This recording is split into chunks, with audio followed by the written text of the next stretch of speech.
First, wipe all caps and fillings around the oil fill. Check oil level.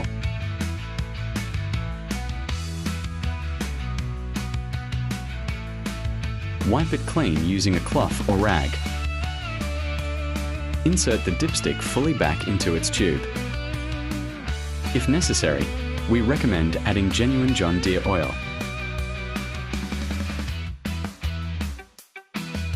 Add our plus 50 engine oil. Be sure not to overfill your engine oil. Engine oil is formulated to keep engines running smoothly and efficiently.